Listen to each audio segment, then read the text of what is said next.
you need to remember that as long as it's not written, something is in compound interest or the interest is in compound, you need to consider it simple interest. But in real world, it happens opposite. Until it's not said that it is simple interest, every interest that anybody is saying to you is compounded. Like banks always offer compound interest, the loans are always compounded either monthly or yearly. So everything happens with this compound interest. So what happens or what is the reason of compound interest is, जैसे मान लो कि if you are taking a loan of 100 rupees and rate of interest is CI. CI is 20% per annum.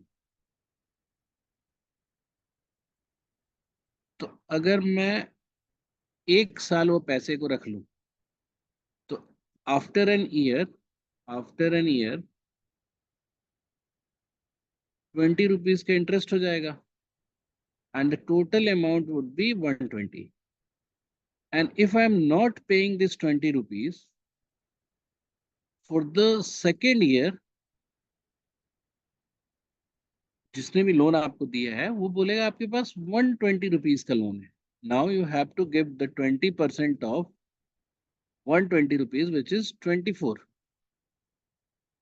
A total amount that you have to pay after 2 years will be 144. जो कि simple interest में क्या होता था कि आप अगर 100 rupees loan ले रखे हो तो एक साल के बाद आपको 20 रुपए इंटरेस्ट बनता था. यू आर पेइंग इट और नॉट, है ना. मतलब इंटरेस्ट अगर आप कोई पैसा नहीं दे रहे हो तो नेक्स्ट ईयर आपको इस 20 पे कोई इंटरेस्ट नहीं लगेगा, आपको इसी 100 पे इंटरेस्ट देना है, which will be 20 rupees more, and overall you will have to pay 140 rupees. So you can easily check that there is a difference between the compound interest and simple interest, and difference arises due to interest of interest. ठीक है, तो ये एक basic difference है compound interest और simple interest. Now अब हम इसको ऐसे देखेंगे कि जैसे मान लो कि एक प्रिंसिपल हमारा पी है and compound interest is R% per annum. So basically after 1 year, it will be what? P into, and this is first thing that you have to remember is, after 1 year, it will be P into 1 plus R by 100. ये समझ में आ रहा है सबको क्यों हुआ ऐसा? एक साल के बाद जैसे मान लो कि अगर 10% रेट ऑफ इंटरेस्ट है तो प्रिंसिपल अगर पी है तो पी तो रहेगा ही, है ना. अमाउंट क्या हो जाएगा? This is amount after a year, 1 year. A1 I am saying it. तो P प्लस P इंटू 10/100. अगर आप इसका P कॉमन ले लेंगे, you will be left with 1 plus 10/100 and finally you will be getting this. अब यही हम 10 को R से रिप्लेस कर दें तो क्या हो जाएगा? P into 1 plus R/100. This is your amount after 1 year. And now compound interest says that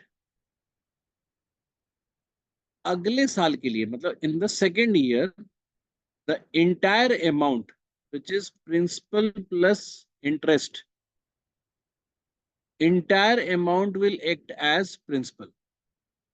तो next year in second year, ये हमारा after first year है, after second year it will become P1 plus R/100. ये this is entirely, this entire quantity which was here as an amount A1, it will act as principal and it will get multiplied by 1 plus R/100.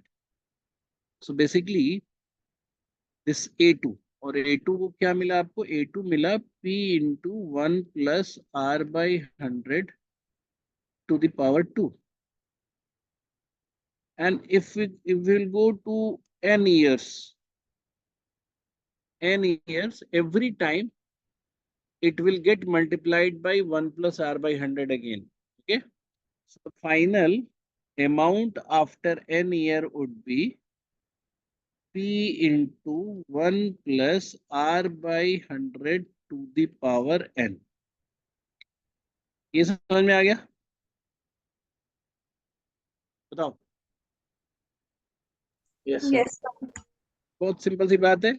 आपको बस ये समझना है कि if you want to increase, and which I have actually told you every time, कि r% का increment का multiplier क्या होगा? 100 प्लस r बाई 100. जैसे 10% का मल्टीप्लायर होता है 110 बटे में 100. तो actually you can break it 1 plus r by 100. तो r% ग्रोथ का multiplier. And if the principal is growing with r% every year you will be multiplying this to principal. So this is the first thing that you have to remember. Okay.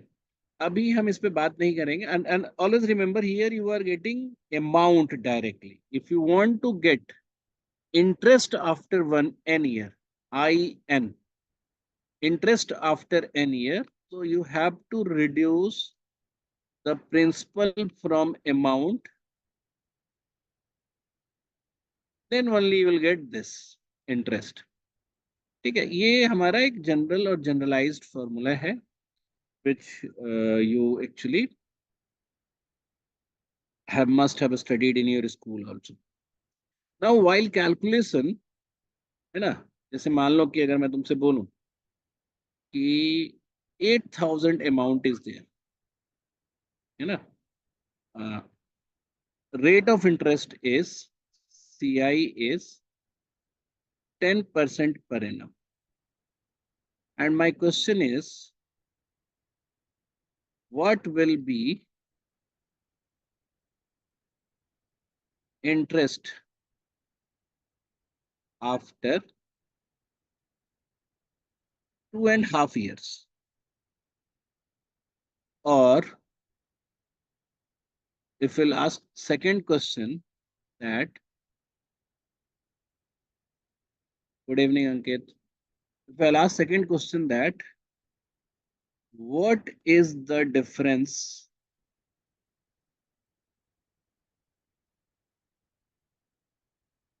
of SI and CI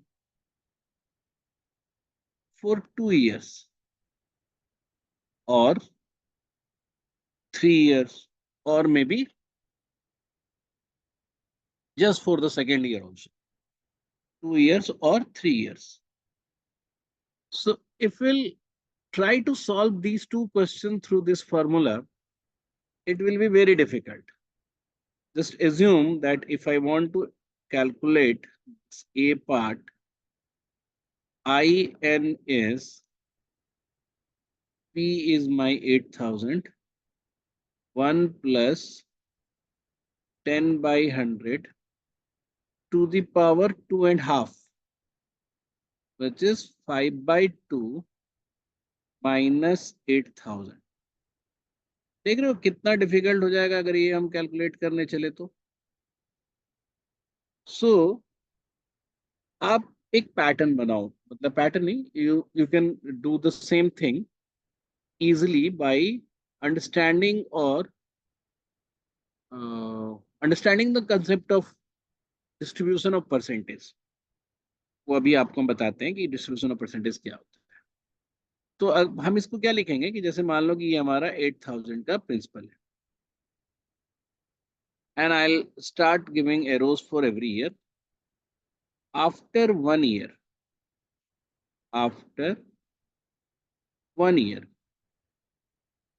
the interest I'll be getting is, I'll just write the interest here, 800. After 2 year, the interest I'll be getting. अब यहाँ पे I will not add these two quantity, क्योंकि मैंने पहले बताया interest will be compounded to principal after every year. That's why we call it compound interest. But I'll not add and calculate 10%. Rather, I'll calculate the 10% of each quantity independently. तो percentage distribution का तो यही बात हुआ कि 8,800 का 10% is equal to 8,000 का 10% plus 800 का 10%। ये बात तुम समझ में रहे हो ना इसको? परसेंटेज चूंकि डिस्ट्रीब्यूटिव नेचर का होता है, कार जैसा हो गया, ठीक है, होता है ना डिस्ट्रीब्यूटिव नेचर का। बोलो कोई। Yes, sir. तो in second year I will calculate the interest separately, 8,000 का 800 एंड देन 800 का 80 रुपीज। इन थर्ड ईयर या after 3 year it will be 8,000 का 800, इस 800 का 80, every amount that is there above this year, everything will act as principal. इस 800 का 80 and then 10% of 80 also, which is 8। ठीक है, अब यहाँ पे थोड़ा कंफ्यूजन होता है कि हम किसी को छोड़ ना दें, तो आपको बस ये रखना है याद कि पहले ईयर में 1 एंट्री हुई है, दूसरे में 2 एंट्री हुई है, तीसरे में 3 एंट्री हुई है। अगर यही चौथा साल का होता आफ्टर 4 ईयर, तो आपकी कितनी एंट्री होती? 8 एंट्रीज होती, क्योंकि टोटल देखो कितने हैं, 1 2 4 और 8 क्वांटिटीज ऊपर है। If you want to calculate the compound interest for the last fourth year, it will be 800 plus 80 plus 80 plus 8, एक करके हम लिखते जा रहे हैं। तो 800 इसका हुआ, फिर 80 इसका हुआ, फिर 80 इसका हुआ, फिर 8 इसका हुआ, फिर 80 इसका हुआ, फिर 8 इसका होगा, फिर 8 इसका भी होगा, और 0.8 लास्ट में। So total entry will be 8 entries. So this is how we can calculate. बार क्यों आया? देखो यहाँ पे इस लास्ट वाले कॉलम में ये 800 मेरा कहाँ से आया? इसका, ठीक है। यस। ये 80 कहाँ आया? इस वाले का। ये 80 किसका है? इस वाले का, ठीक है। बोलो। यस। ये 8 कहाँ से आया? इसका। फिर ये 80 कहाँ से आया? वो 800। इस 800 से। फिर ये 8 कहाँ से आया? इस 80 का। फिर ये 8 कहाँ से आया? इस 80 का। ये 0.8 कहाँ से आया? इस 8 का। तो every amount above this will act as principal. समझ में आई बात? Yes sir. तो ऐसे करके हम आगे भी लिख सकते हैं, बट कभी जरूरत पड़ती नहीं है, ठीक है। अब इससे फायदा क्या होता है देखो, if you remove this particular section, तो this will be calculation of simple interest. Simple interest में क्या होता है? 10-10% मिलता जाता है। तो जो भी एक्स्ट्रा पार्ट है वो कंपोनेंट ऑफ कंपाउंड इंटरेस्ट है। Now if you want to solve the first question कि आपको 2.5 ईयर्स के लिए निकालना है, तो आप यहाँ का पहले साल का इंटरेस्ट लिखो 800, दूसरे साल का लिखो 800 प्लस 80, फिर तीसरे साल का इंटरेस्ट जो आया हमारा उसका हाफ कर लेंगे। तो यानी कि 400 प्लस 40 प्लस 40 प्लस 4, इसको ऐड कर दें अगर हम, I will get the interest of 2.5 years. ठीक है, सबको समझ में आए? इस वाले से ये इजी हो गया, just by breaking the numbers or breaking the interest into components, है ना। हमारा ये आसान हो गया। किसको नहीं समझ में आया 2.5 ईयर का, कैसे नहीं आया समझ में तुम लोगों को?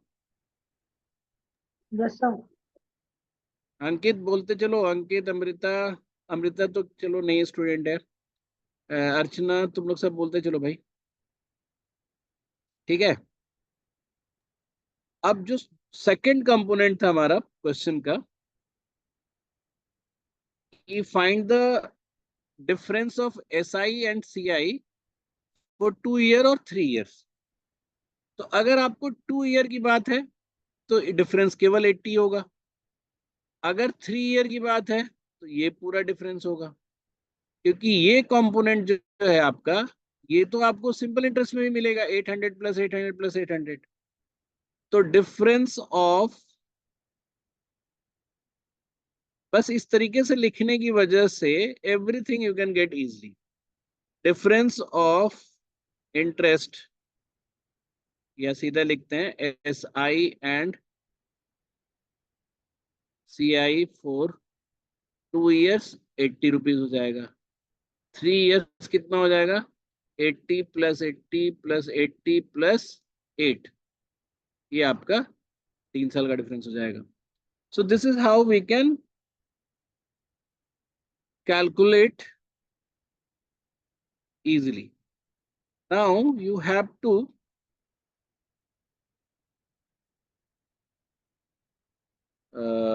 ये थर्ड हो गया आपका, दो हमने पहले पढ़ लिया। Now you have to see the see how the both simple interest and compound interest looks like. Simple interest looks like P and then I and so on. हम केवल 2 साल के लिए लिख रहे हैं अभी, है ना, इन सिंपल इंटरेस्ट के केस में।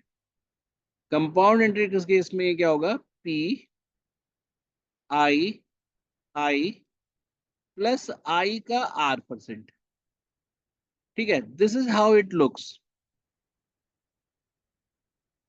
तो you can just think in this way कि अगर आपका कंपाउंड इंटरेस्ट के केस में इफ R इज 10%, ठीक है, तो अगर आपके पास 100 है तो 2 साल बाद, मतलब 1 साल में इसको 10 होगा, फिर 10 और 10 का 10% which is 1, the total amount after 2 year would be 121। अगर 3 साल की बात है तो 10 प्लस 1 प्लस 1 फिर 0.1, टोटल इंटरेस्ट जो हो जाएगा आफ्टर 3 ईयर 133.1। तो ये कुछ बेसिक फिगर्स है जो ऐसे भी ध्यान रहता है।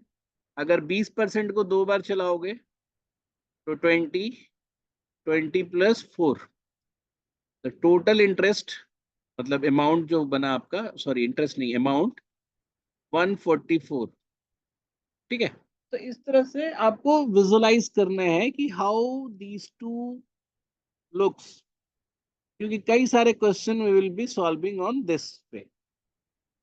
अब एक बात है कि we will revisit the formula. Formula ये कहता है कि आफ्टर 2 ईयर अगर if the rate is R%, तो दो हर साल क्या होता जाता है, P gets multiplied by P अगर प्रिंसिपल है तो फर्स्ट चेंज होगा P इंटू 1 प्लस R/100, फिर सेकेंड ईयर के बाद हो जाएगा P into 1 plus R/100 and so on.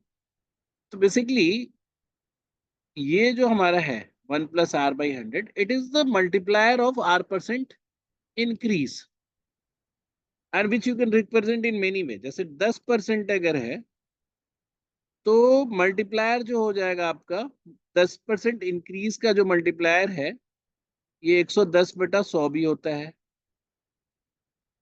और 11/10 भी हो सकता है, 1.1 भी हो सकता है। तो basically it will look like 10% change पे P इंटू 11/10, अगर हम ऐसे लिखे तो फिर P इंटू 11/10 का square. So what is happening? One particular quantity is getting multiplied every time. That means in the case of compound interest, your multiplier is constant for every consecutive year. Multiplier is constant for every consecutive year.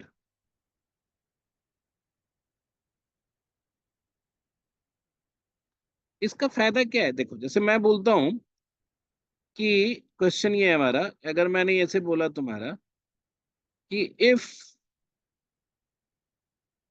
A principal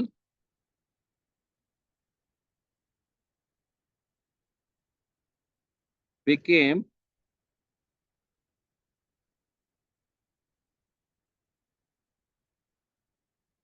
3,400 in 3 years and 3,740 in 4 years.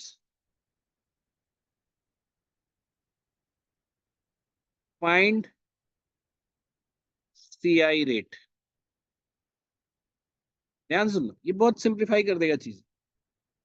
तो हमने क्या बोला कि भाई तीसरे साल your amount is 3,400. Fourth year your amount is 3,740. What is the multiplier here? So you can easily say कि यहां से यहाँ 340 बढ़ा है, यानी 10% बढ़ा है, तो मल्टीप्लायर 11/10 है. And this particular multiplier comes through your CI rate of interest. और 11/10 जो है वो बेसिकली 1/10 का ग्रोथ है. तो CI जो होगा ये 10% होगा. ठीक है, you don't have to go backward to find principal.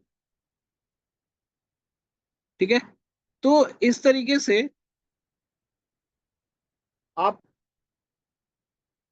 हालांकि प्रिंसिपल आपको निकालना है तो आप निकाल सकते हो जितनी बार, जैसे मान लो कि if a principal becomes let's say 10% rate of interest से इंटू 11/10 और इंटू 11/10, अगर 2 बार में ये अमाउंट बन जाता है, तो वापस अगर कभी पूछा हो, जैसे मान लो कि 10% के रेट से किसी ने पूछा कि a particular principal became, sorry, principal became amounted to, या principal amounted to 2,420, ऐसा बोला कि इतना हो गया, फाइंड द प्रिंसिपल. तो आपने क्या होगा कि एक पी ऐसा है जो 11/10 से 2 बार मल्टीप्लाई हुआ एंड इट बिकेम 2,420. तो प्रिंसिपल अगर आपको निकालना है तो 2,420 में आप 10/11 इसको वापस करोगे, तो 10/11 बेसिकली 2 बार मल्टीप्लाई करना है. ठीक है, तो इससे आपका प्रिंसिपल निकल जाएगा. तो यहाँ हमारे जो मतलब की कंसेप्ट ये था कि एवरी कंसेक्यूटिव ईयर का मल्टीप्लायर सेम है. एंड इसका वो क्या बोलते हैं, एक्सुलरीज नहीं, सॉरी, एनेक्स. इसी कंसेप्ट का एनेक्स ये है कि not just for 1 year, for any constant time interval,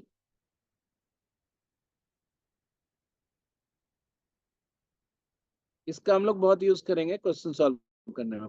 constant time interval, for any constant time interval multiplier is same.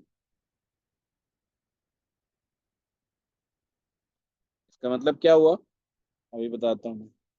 जैसे मान लो कि अगर एक पी है, पी कोई भी रेट ऑफ इंटरेस्ट से इसका एक मल्टीप्लायर है, every year it will get multiplied by a constant x से। जैसे एक्स क्या होता है मल्टीप्लायर, जैसे अगर 10% है रेट तो एक्स होगा आपका 11/10, 20% है तो 6/5। इस तरह से जो भी मल्टीप्लायर आपका है, it will keep on getting multiplied every year by the same multiplier. And we can just see कि if year wise the multiplier is same, consecutive year wise, so after every 2 year again the multiplier is same. So after मतलब time difference अगर del T अगर 2 year का है तो multiplier क्या है आपका यहाँ पे, 2 साल का मल्टीप्लायर क्या है, x²। यहाँ पे भी ये सेम है तो मल्टीप्लायर भी आपका सेम है। तो ये बात समझ रहे हो, जैसे अगर आपके पास मल्टीप्लायर, अगर आपको किसी सर्टेन टाइम डिफरेंस पे मल्टीप्लायर पता है तो आप उसके आगे का भी निकाल सकते। तो जैसे आप कभी क्वेश्चन तुमसे ऐसे पूछा कि एक प्रिंसिपल है, जैसे मान लो कि 900 बिकेम 1350 आफ्टर 3 years, और क्वेश्चन पूछा कि देन आफ्टर 3 years यानी आफ्टर 6 years, क्वेश्चन को थोड़ा कैसे पूछेगा, after 6 years what will be the amount. आपने ये देखा कि जो चेंज हो रहा है वो 3 ईयर कांस्टेंट है, तो जो यहाँ का मल्टीप्लायर है वही यहाँ का मल्टीप्लायर होगा। तो यहाँ मल्टीप्लायर क्या है, तो आपने देखा कि 1350 डिवाइडेड बाई 900 करते हैं तो 3/2 होता है, यानी कि 3/2 का मल्टीप्लायर है। तो here also you will be getting what, 1350 into 3/2।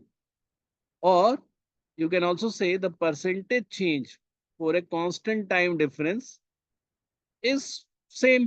जैसे यहाँ परसेंटेज चेंज जो है 50% का है, तो यहाँ पे भी परसेंटेज चेंज अगले 3 साल में भी 50% का होगा। और इसके बाद भी आफ्टर 3 ईयर कोई पूछता है तो फिर से परसेंटेज चेंज होगा, वो 50% होगा। So every time if we move ahead 3 years, so the amount will get multiplied by 3/2 again। तो कांस्टेंट टाइम कांस्टेंट मल्टीप्लायर, ये समझ में आई बात तुम लोगों को? Yes, sir. अब इससे एक और चीज होती है, एक क्वेश्चन बहुत फ्रिक्वेंटली पूछा जाता है, आई थिंक ये हमारा फोर्थ होगा या फिफ्थ होगा जो भी। जैसे कभी तुमसे बोलता है कि अमाउंट या प्रिंसिपल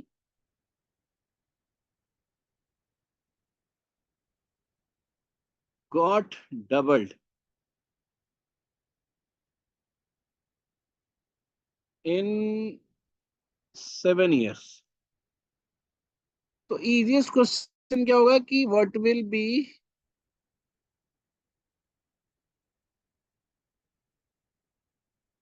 अमाउंट आफ्टर 21 years। तो आपने देखा क्या कि बोला ये कि P जो है इट गॉट डबल्ड, यानी कि 2P हो गया 7 years के बाद। तो नेक्स्ट 7 years के बाद क्या हो जाएगा, it will also got doubled. यहाँ मल्टीप्लायर 2 का है तो यहाँ भी मल्टीप्लायर आपका 2 का होगा, इट विल बी 4P। और फिर आफ्टर 7 year it will again get multiplied by into 2, तो ये हो जाएगा 8P। तो ध्यान दें, अगर कितना अमाउंट होगा तब तो आप बोलोगे 8 टाइम। कभी कभी क्या करेगा कि इसी में for the same question they will ask what is the interest, what percent या व्हाट परसेंट इंटरेस्ट accumulated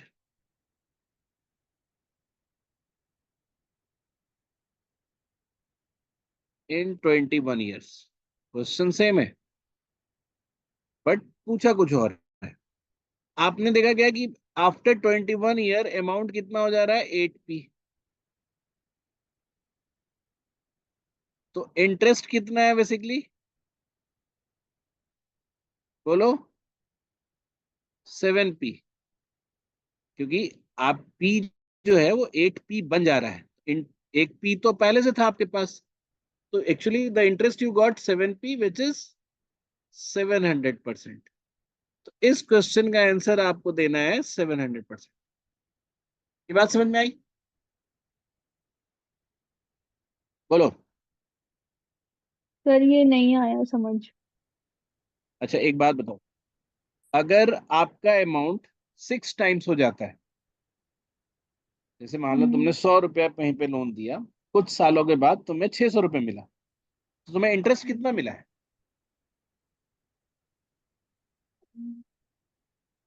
बोलो। इंटरेस्ट 500 रुपये मिला एक्चुअली, नहीं? हाँ, नहीं आई बात समझ में? नहीं नहीं आया।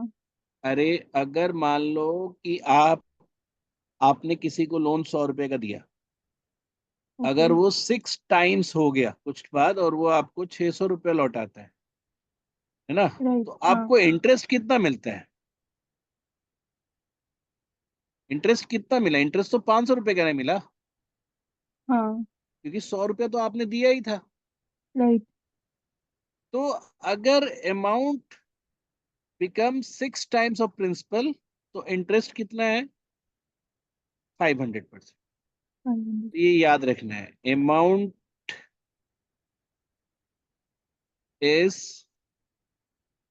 6 टाइम्स, देन इंटरेस्ट इज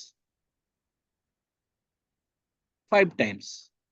क्योंकि 1 टाइम तो आपका प्रिंसिपल है ही, और 5 टाइम्स इंटरेस्ट 500%।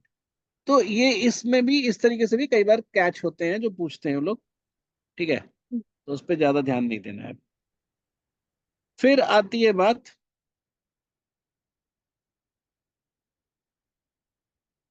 तो बेसिकली यू अंडरस्टूड, है ना? अगर तुम शुरू से देखो तो आपने प्रिंस वो निकालना सीख लिया, कंपाउंड इंटरेस्ट निकालना सीख लिया, उसको ब्रेक करके निकालना सीख लिया। You understood that yearly multiplier is same always. आपने ये भी सीख लिया कि डबल जब हो रहा है तो उतने उतने टाइम पे फिर से डबल होता जाएगा, ये सब भी सीख लिया। अब एक कंसेप्ट है कि, नहीं उससे पहले एक को देखो, अगर कभी तुमसे क्वेश्चन पूछता है कि डिफरेंस बिटवीन, ये पहले के बताए हुए कंसेप्ट पे है, मतलब जो उसमें, और इसके बाद आई विल टेल यू क्या बोलते हैं, इंस्टॉलमेंट वाली बात। Difference between CI and SI is, let's say, 45 rupees in 2 years with 10% interest. 10% दोनों, मतलब CI और SI दोनों केस में अगर 10% है और डिफरेंस इज 45 रुपये, देन व्हाट इज प्रिंसिपल, अगर ये पूछता है। तो अगर आप इसको किसी भी तरीके से करोगे ना, it will be a costlier और मतलब टाइम टेकिंग प्रोसेस हो जाएगा। You need to just see the image of CI and SI। तो हमने कैसा विजुलाइज किया था कि अगर एक प्रिंसिपल है तो CI जो होगा एक सर्टेन इंटरेस्ट, इस केस में 10% है तो II मिलता जाएगा, सॉरी SI होगा तो CI के लिए you will just get I का भी R%, मतलब जो आपको इस वाले इंटरेस्ट का भी आपको 10% मिलेगा। तो अगर ये 10% का केस है and your principal is here, I जो है यहाँ पे है, और जो डिफरेंस है वो यही वाला होता है, तो दिस इज एक्चुअली 45। अब अगर ये 45 है एंड 45 जो है आई का 10% है, तो आई कितना हो जाएगा आपका 450। और फिर आई जो है वो प्रिंसिपल का भी 10% है, तो प्रिंसिपल कितना हो जाएगा आपका 4500। तो ये सिंपल एक इमेज के तौर पे अगर आप ध्यान रखते हो तो बहुत आराम से बन जाएगा। और ऐसे क्वेश्चंस बहुत फ्रिक्वेंटली पूछे जाते हैं, ठीक है। तो ये एक आपको बताया मैंने अभी। इसके बाद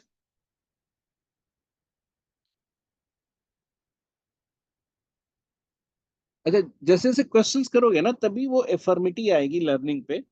मैं सिर्फ अभी सारे केसेस के सारे मतलब टाइप के क्वेश्चंस के बेसिक्स बता रहा हूँ।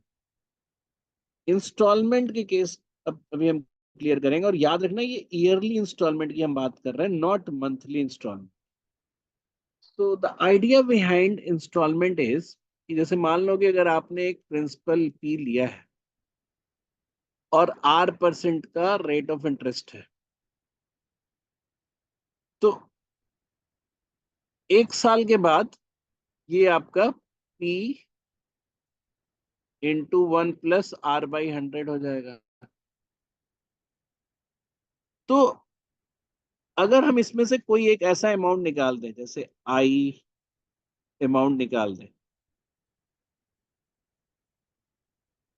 तो फिर हमारे पास बच जाएगा क्या, P इंटू 1 + R/100 माइनस आई।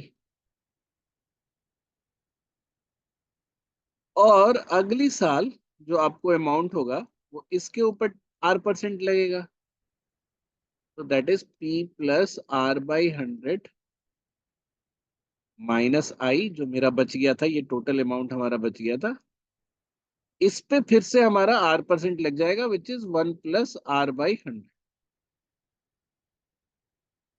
और अगली साल 2 साल के बाद आप ये अमाउंट लौटा दोगे।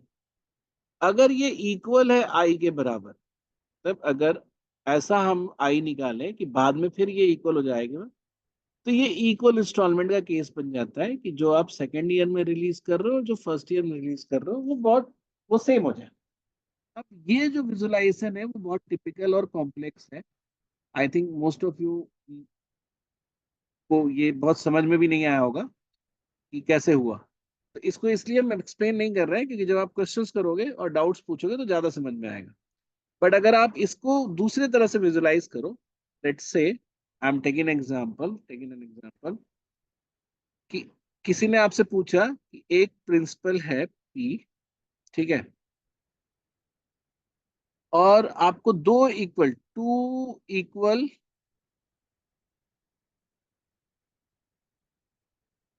ईयरली इंस्टॉलमेंट्स में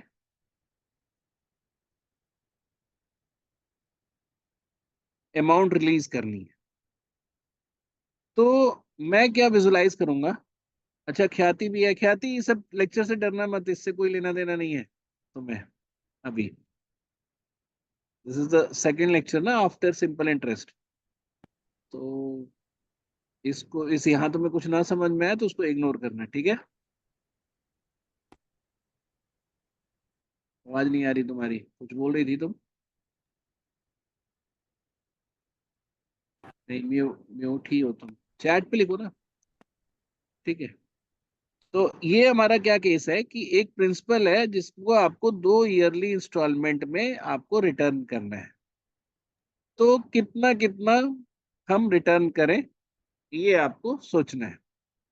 तो मान लो कि, या फिर वो कितना हो सकता है, मतलब इंस्टॉलमेंट कितना आएगा, ये आपको बताना है। और रेट ऑफ इंटरेस्ट जो है वो 10% का है। तो हम इसका ऐसे पिक्चराइज करेंगे, ध्यान रखना, बस ये पिक्चराइज याद रखना, सारे क्वेश्चंस बन जाएंगे। 10% पर एनम से है, आप पी को क्या करो, दो पार्ट में, मतलब एक लोन को दो लोन में बदल दो। मतलब पी को P1 और P2 में बदल दो। ऑफ कोर्स P1 + P2 जो होगा वो आपके पी के बराबर होगा, ठीक है। अब ये ऐसा दो लोन है कि आप P1 अमाउंट को एक साल के बाद लौटाओगे। तो एक साल के बाद अगर इसको लौटा दोगे तो P1 इंटू 110 10 डिवाइडेड बाई 100, ये अमाउंट आपने लौटा दिया।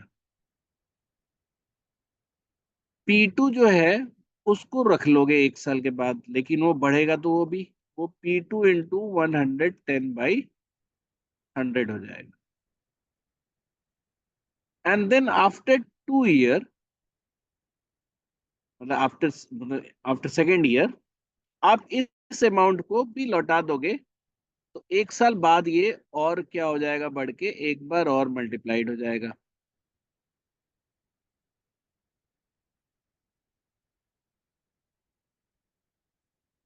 और अगर ये दोनों, जैसे मान लो कि सारा पैसा तो आपका लौट गया, P1 भी और P2 भी, दोनों, एक P1 को पहले ईयर में लौटा दिया आपने, P2 को 2 साल बाद लौटा दिया। If it is a case of equal installment, तो these two should be equal. मतलब ये है कि P1 into 110 divided by 100 should be equal to P2 into 110 divided by 100। यहाँ पे 2 बार मल्टीप्लाइड है दोनों का, और फिर ये एक बार कट जाएगा, इसका 0 0 भी काट दो, तो ये आपका आ गया P1/P2 इज 11/10। यानी कि अगर हम P1 P2 में बांट दें, तो अगर लेट से I am giving you certain, जैसे मान लो कि अगर आपसे पूछता है कि लेट से 4200 रुपीज का लोन है,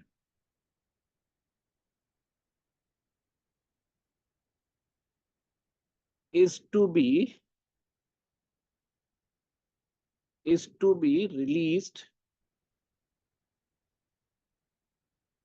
in 2 equal yearly installments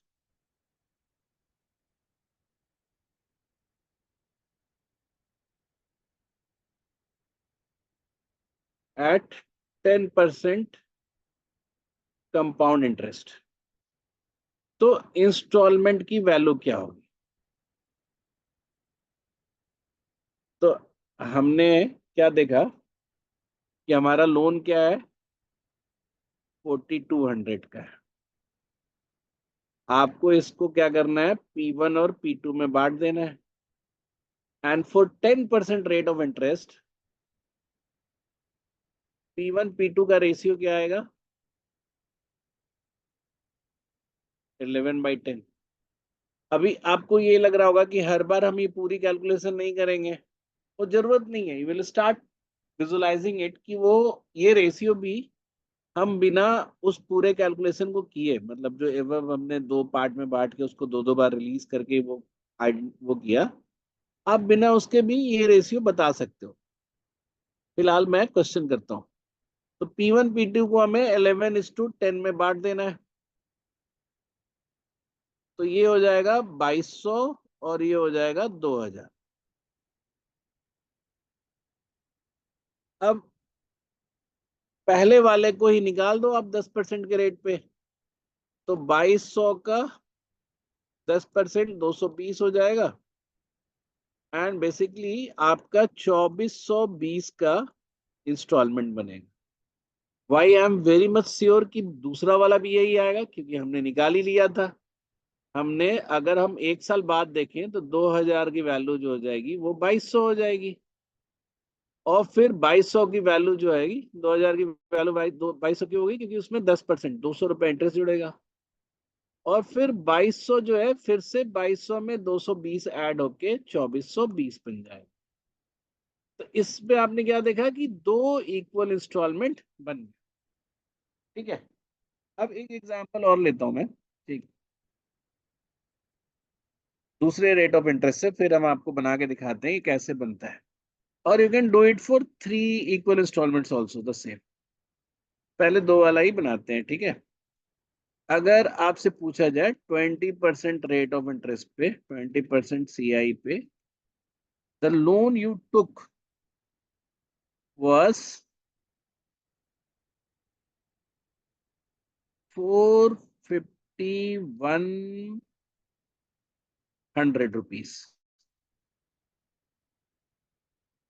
yearly installment क्या हो अगर 2 इंस्टॉलमेंट में फॉर 2 years? तो आपको इस अमाउंट को, इस प्रिंसिपल अमाउंट को 2 पार्ट में बांटना है। किस रेशियो में बांटा जाए? तो अगर 20% है ना, तो लेफ्ट से शुरू करो। पहले को 100 रखो और 100 में 20% बढ़ाएंगे तो क्या होगा? 120। क्यों? क्योंकि पहला वाला अमाउंट 1 साल बाद इसके बराबर हो जाना चाहिए, तभी तो लास्ट में सब बराबर बराबर निकलेंगे। तो basically the ratio would be 5:6। तो हर बार जो आप पहले हमने जो कैलकुलेशंस किया, ये आपको करने की जरूरत नहीं है। This you don't have to do. You can just start with 100 और जितने भी साल, जैसे अगर 3 बार का होता तो हम 100, 120 और 144 कर देते, उसी हिसाब से हम बढ़ाते रहते हैं। तो 5:6 में हम बांटेंगे। तो इसको 5:6 में बांटोगे तो हो जाएगा 4510 डिवाइडेड बाई 11 करेंगे हम, ये हो जाएगा 410। तो ये 2460 और ये हो जाएगा 2050। ठीक है। अब अगर आपको इंस्टॉलमेंट चाहिए तो बस इसका 20% 1 साल बाद में, जो 2460 का 20% ऐड करके, यानी कि 6/5 मल्टीप्लाई करके जो पैसा आएगा वो आप इंस्टॉलमेंट में दे दोगे। And you are confident enough that this amount will also be the same after 2 years। क्यों? क्योंकि 2050 जो है वो पहले 6/5 से मल्टीप्लाई होके बनेगा क्या? 2460 1 साल में। और फिर उसके अगले साल ये भी 2460 इंटू 6/5 बन के रिलीज हो जाएगा। तो both will be equally equal and it will satisfy our case. ठीक है। तो ये सारी चीजें जो है आपके कंपाउंड इंटरेस्ट में इतना ही काम आना है। You won't find anything else in compound interest. बस ये है कि क्वेश्चन सॉल्विंग के टाइम में यू हैव टू रियलाइज